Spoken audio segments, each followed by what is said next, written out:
So as you know, we're in the middle of our capital campaign that we've started. We talked about it already this morning. We had two new families, two new visitors that hadn't been here before to our service this morning.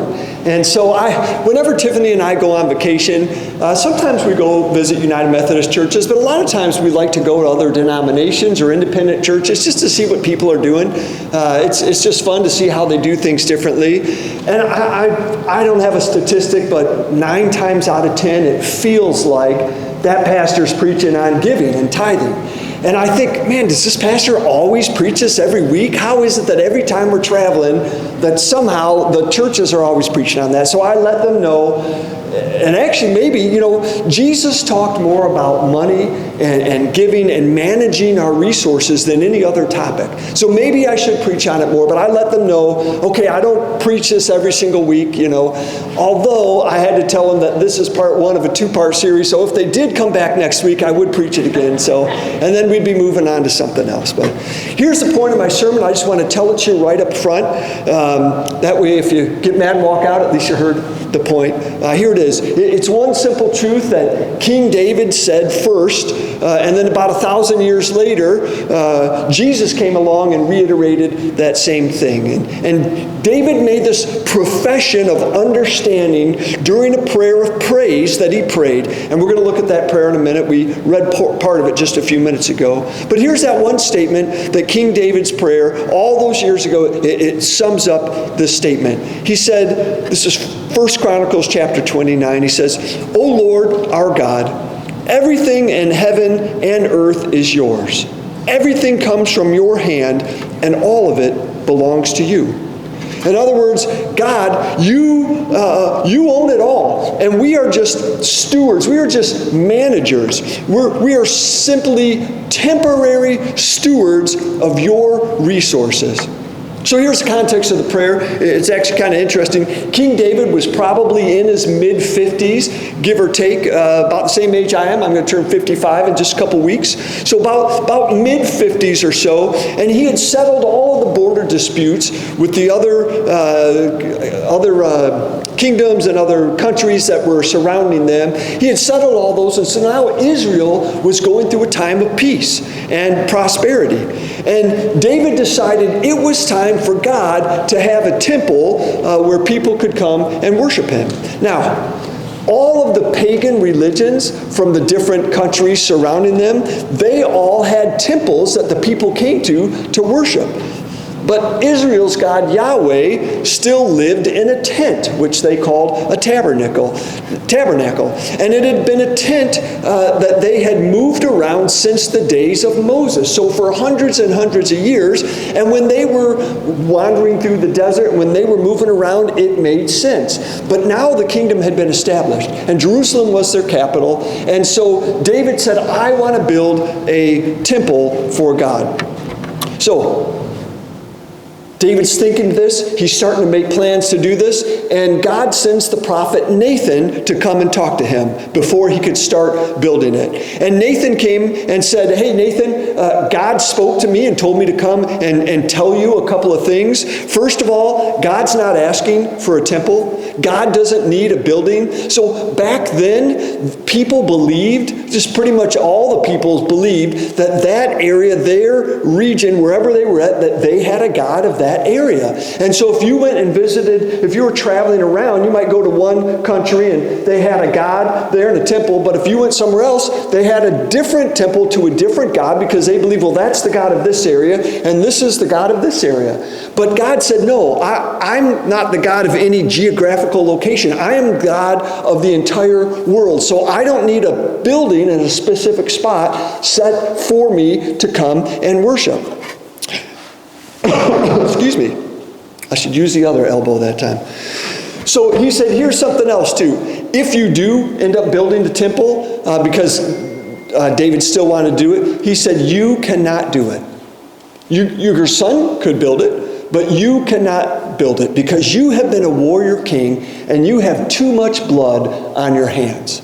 And so David decided that he wanted to still be a part of building this magnificent temple So he decided that, okay, I'll let my son build it, which is why, by the way, the first temple was known as Solomon's temple, because Solomon, his son, built it. But David said, I still want to be a part of this. I'm still excited about this. So he decided that he was going to still get all of the resources and try to get as much money and much materials that would needed ahead of time.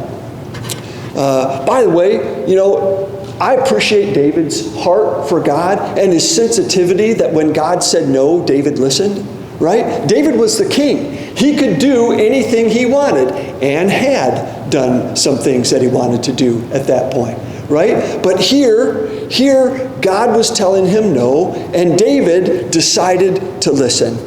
And we can understand his disappointment, right? All of us have had things in the past where we were really excited about it. And, oh man, you start dreaming in your head, oh, I really want to do this. I'm going to take this vacation. I'm going to buy this awesome house. I'm getting this truck. You won't believe how tricked out this truck is going to be. What's that? Pimp My Ride, right? This is going to be awesome, right? You get excited about something, and then you hear the answer no, and you have to make that decision. Am I going to listen, or am I just going to do my own thing? Right? And some, when you're young, when you're a kid, it's your parents telling you no, or maybe your teacher, and then I really wanted to do that. As you get older, maybe your spouse keeps you in check and says, yeah, you know what, that's, no, you're not doing that, no. Or maybe it's your boss at work, sorry, you're not taking 3 months off to go on this incredible vacation, we need you here at work, right? Or as you mature in your faith, maybe you actually pray about something and you hear God say to you, hey, the answer's no. And in those moments, you have a decision to make. Are you going to listen, or are you going to do your own thing? And when you listen, there's disappointment we have to deal with. So we can understand a little bit David's disappointment. But even though he couldn't build it, even though God said no and he obeyed, he wanted to be a part of this. He wanted to be a part of building this magnificent temple. So he decided he was going to start collecting resources, materials, and money to build this. So David himself personally funded the first round of materials out of his own wealth. And he was very wealthy. And so he took some money and got some materials, and then he announced his intention to all of the influencers of the city of Jerusalem, the people that were influencers in that region, the military leaders, the city council, the wealthy family, the government officials. And David told them, I want us to build our God a magnificent temple. It can't just be a temple. It needs to be glorious. It needs to be magnificent because we serve a magnificent God. And the text tells us that after he made his announcement, that the people gave willingly because they also wanted to be a part of that. They wanted to be a part of providing this incredible space where people could come and worship God. And we're told that as these people, as these influencers in the community began to give towards the project, and as resources, as money started coming in, and as building materials started coming in, that the common folk, we don't use that term too much anymore, but the common folk, the people that weren't leaders in the community, the people that weren't wealthy, maybe those who weren't as well off, they caught wind and heard about what was going on, and they wanted to be a part of it. They didn't have as much to give towards the temple project as some of the other more wealthy families did, but they gave what they could because they wanted to be a part of providing a place where people could come and worship God. So as money started coming in and as materials and building materials started pouring in, David was so overwhelmed with the generosity of the other people around him, and he could see that they had a heart for God just as he did. And so he called them together, as many that could come, he called them together, and he prayed this prayer of praise before them. And we read a part of it just a few minutes ago, and I want us to look at some of it again now because it reminds us of the mindset and posture that anyone who truly trusts God should have. And certainly anyone who is a Christ follower, because Jesus reiterated this, and we're going to look at that, I think, next week. And so, but this is the mindset. This is the way of thinking that anyone who is a Jesus follower should have. And this prayer just explains so clearly how we should view our income and our possessions, and how to view our potential collectively, our collective potential as it relates to furthering God's kingdom here at our church in Jefferson City. So embedded in this prayer is a mindset that I hope all of us will adopt. And not just during this capital campaign, but that for the rest of your life. That for the rest of your life, that you would have this mindset. Here's what David prayed. Yours, O Lord, is the greatness and the power and the glory and the majesty and the splendor, for everything in heaven and earth is yours. Yours, O Lord, is the kingdom, and you are exalted as head over all. Wealth and honor come from you. You are the ruler of all things. In your hand are strength and power to exalt and give all strength. Now, we read that a few minutes ago. That should sound vaguely familiar. And a prayer that Jesus taught his disciples to pray. How do we end that prayer? For yours is the kingdom and the power and the glory forever. That's straight out of this prayer. David continues with this prayer of praise. He says, now, our God, we give you thanks and praise your glorious name. And then he reflects. He's talking, he's praying in front of the people. He says, but who am I? But who am I and who are my people that we would be able to give as generously as this? Everything comes from you, and we have given you only what comes from your hand. O Lord our God, as for all of this abundance that we have provided for building you a temple for your holy name, it comes from your hand, and all of it belongs to you. David's saying, it's all yours, God, and it's all about you. It's not mine, it's not ours, and it's not about us, it's about you. And this is so powerful. Can you imagine what the church, the Christian church worldwide could accomplish, could do if every Christian had this mindset and perspective? And I'm not just talking about money, that's a small part of it.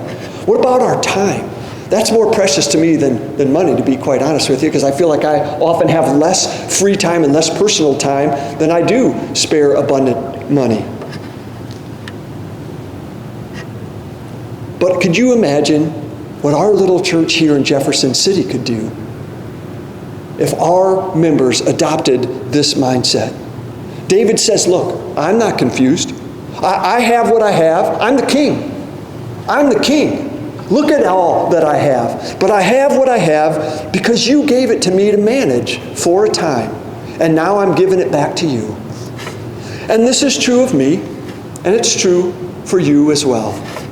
All of us who have extra have it because God has blessed us.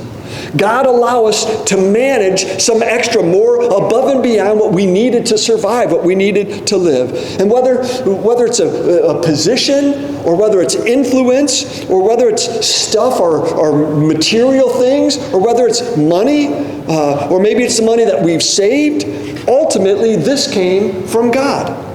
And no, I'm not ignoring the fact that you worked hard to get what you have. I know that you did, right? And you took advantage of opportunities that came your way. And maybe when you thought other people were being lazy or wasteful, you worked hard. And then you were diligent, you saved, you budgeted, and you managed what you have. I know that's all true for you. It is. But I also know that you believe in God. And when you got that little extra, maybe you got that raise, or maybe this awesome opportunity came, what did you do? I'm willing to bet you said, thank you, God. Thank you, God. Because you recognize then, and you recognize now, that the blessings that we have come from God. And God honored your work. So yes, you had a role to play, but you're also smart enough to know that ultimately, you don't control the future. And you can't control all of the other little variables that come into play and that surround your success and your work. And so in his prayer of praise, David is declaring before the whole nation, he says, I'm not confused. I know why I'm the king. I know why I have this position. And I know why I have the extra, the abundance, the margin that I have. I have it to build this temple for you. And it all came from you, God, and it all belongs to you. And we are not confused, God. We are not giving you anything. We're simply giving back to you what you gave to us to manage for a time. And when this idea, when this understanding goes from your head down to your heart, it's a game changer. And I'm not just talking about your money. That's a small part of it. This is a game changer for your life. We are positioning ourselves here at Wesley to maximize our ability to be conduits through which Jesus continues to build his church and to build disciples for Jesus Christ for the transformation of the world. Because God's going to accomplish his purposes anyways. And Jesus is going to do his work anyway. He is just inviting us to be a part of what he's doing. But to maximize our collective impact, we have to maximize our own personal generosity first. And to maximize our personal generosity, we can't have the mindset. We can't think like, well, we're owners and we're going to donate something to the church. And if that's been your mindset, I want to challenge you and encourage you to just pray about it and consider having a different mindset, a different perspective. I want you to begin to think biblically about your stewardship. To think instead that you are not an owner that has some money to donate, but to embrace the mindset that was first introduced here by King David in the Old Testament and then reiterated by Jesus in the New Testament, that we are simply managers. We are simply stewards of God's resources, because everything we have and everything we don't have, it all belongs to God. And for whatever reason, God has allowed us to have extra, to be able to benefit from his grace, and that we would use that. The reason God has is so that we could use it to advance his kingdom. And if you're able to adopt this mindset, if you're able to realize that you are a steward of God's resources and it's all God's, three things are going to happen to you. I'm making these promises to you because these three things have happened in my life and I've seen it in the lives of others. And I know there's some here today that can stand up and give testimony to it as well. Number one is you will begin to view everything that you own, your money, but not just that, your time, your house, your car, anything that you have, your resources, you will be able to view all of that as a tool that could be used to further God's kingdom and to accomplish his mission. You will begin to view all of the things that you have as potential tools to maximize God's influence in the world. Again, we're having a capital campaign, but this is so much more than just your money. This is so much more than that. The second thing that's going to happen to you when you adopt this mindset is that you'll give first, and then you'll adjust your lifestyle accordingly. You'll give first, you'll support God's kingdom first, then you'll save second, you'll save towards your kingdom, if you will, wording, and then you'll live on the rest. So give, save, and then live. And when you adopt this mindset, I'm not an owner, I'm a manager, you will adopt a first and best for God rather than a leftover and last mindset. Most Americans, they have a leftover and last. Well, I got a little leftover, sure, I can give it. That's the last thing. But that's not biblical stewardship. So don't be like most Americans. Now, don't be foolish or naive. I'm not asking you to do that. I'm not asking you just to take your check or your whatever you get and just give it all to the church. And, well, I put God first, and then all of a sudden you don't have any money to live on. Then you'll be coming here, and then we'll be helping you from some of the money that you gave us. I want you to be wise about this, right? David's talking about giving out of their abundance, out of what they have. Here's the needs that I have. I have rent or a mortgage payment. I got to eat. I mean, you can't tell, but I need to eat, right? We need to eat. We have needs. We do. Absolutely, we do.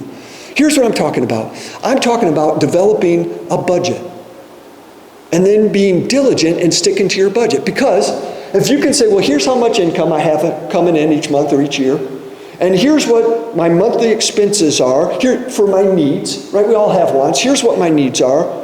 And I know that this expense is coming up. I don't have this bill today, but I know in 3 months, I'm going to have to, my insurance that I pay, we have 2 policies. One we pay every 6 months, one we pay a year at a time because we save money, right? I'm saving money by paying that. Well, I don't have that bill today, but in 3 months, that's coming due. So I need to set some money aside for this. When you start to budget, and you say, here's my monthly expenses, here's these expenses coming up, okay, what do I have left? Okay, here's how much I have left. Well, here's some things I'd like to do. Let me pray about what God is calling me with this, what I have left over to give. Right?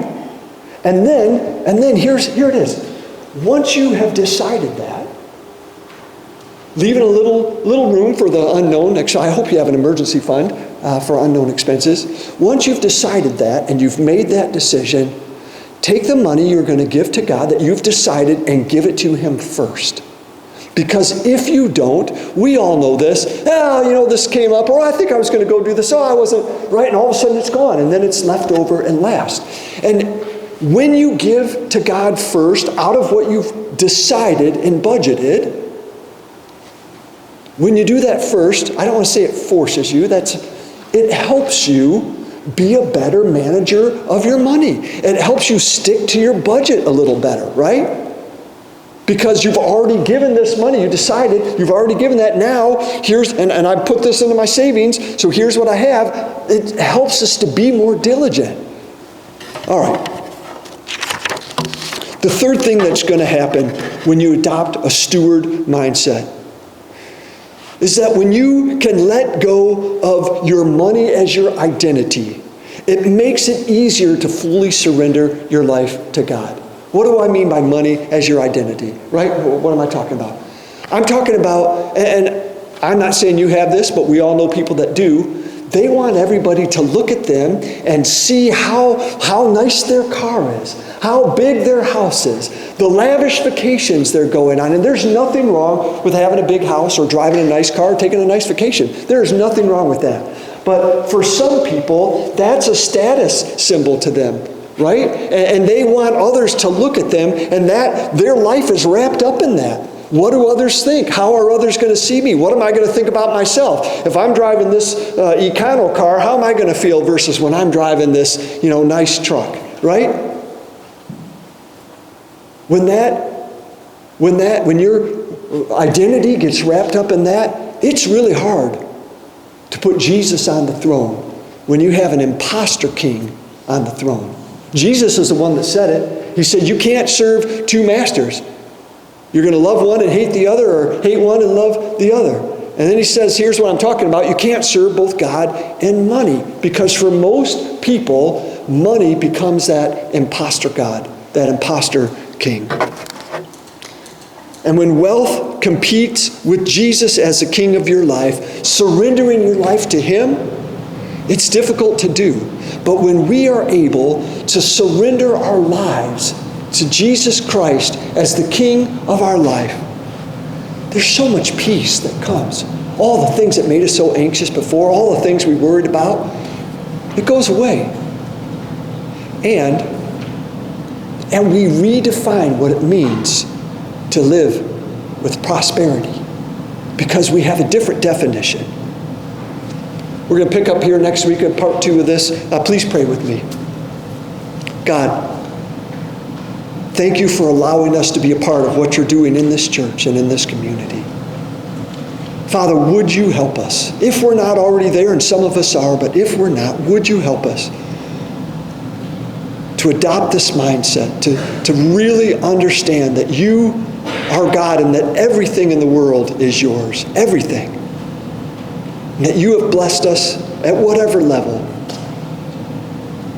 Would you help us just to have that mindset, not only with our money, but with our time, with our possessions, with our very lives.